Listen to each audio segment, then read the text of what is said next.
Hey Jim. Alright, so, and this is the 5-gallon auxiliary gas tank. It's a European style jerry can. If you can find some more of these, find them, because they're really nice. I've got quite a few of them that I'm going to hang on to.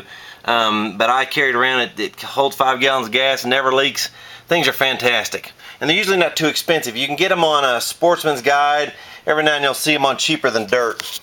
And then around the other side, I was telling you I was going to show you the inside of the two boxes that are locked. Here's your dual batteries. They're all wired up so they're 24 volt. It's just two 12-volt batteries wired up so that they create 24 volts for the system. These batteries are about a year old right now, so they should serve you just fine for quite some time. Over here's the toolbox. These two big bags you see in here, let me get that brush out too, I didn't see that. These two big bags you see in here are chains for front and back. If you get in mud or snow or whatever and you need to get out, there's chains to chain up both the front and the back end of this thing, and with lockers on, you are not going to get stuck. And then all of this stuff is inside the box. This is a full-on tool kit, and it's full of all the different size wrenches and everything you need that fit this vehicle. It came with the vehicle, it's coming with it again. Pliers, screwdrivers, everything you need. This is a little bucket, foldable bucket for water. I'm going to throw in that wrench because it just makes it a lot easier to get the lugs off. Has its own grease gun. I'm going to leave it wrapped up in that rag. A rope. There's your Pep Boys extra mirror. A couple pieces of extra hoses. This little box has got light bulbs in it, extra light bulbs for the system. Here's two fan belts for this vehicle. There's some wire in case something starts coming apart. You can wire it together. I've never had to use it. Came with the vehicle. This brush is in the vehicle. Comes with the vehicle. And I'm going to send this can of touch-up paint. This is the color.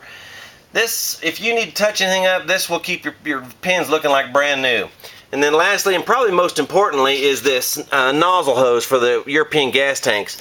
You'll see how they work when it gets there. This one needs a new gasket. I just saw this, and I don't have time to make one today, but you can see the cracks in it. If you ever have to use that 5 gallons, I sprayed it with some WD-40 to try and loosen it up and soften it up.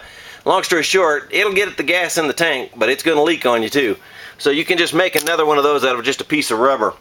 Anyway, I'll have all that back in the box. Let me stand up and show you how the vehicle looks now that the tops are all rolled up. I decided to leave the top and the front on because of the shade I'm going to use to keep me from baking out. The vehicle gets pretty warm when the sun's shining on you. When you're up in the high ranges, it doesn't matter, but down here where I'm headed, it's going to get about 100 degrees down there. Anyway, you get the idea. Let me walk out this way, see if I can get you a better overall view. Yeah, the sun's in the wrong place now. You get the drift, you'll figure it out. These little straps, when you roll them up good and tight, and you see that the prong goes to the upside, because if you put it to the downside, it can rub a hole in your top. I'm also going to get you a picture of what's called 303 aerospace treatment. I treat the top every spring and every fall, and this top's in better shape than it was when I got it, and this is the original top. You'll see what it's like. I think you'll be real pleased, but this aerospace 303 is the ticket. So, alright, anything else comes up, I'll shoot you another video. See you soon.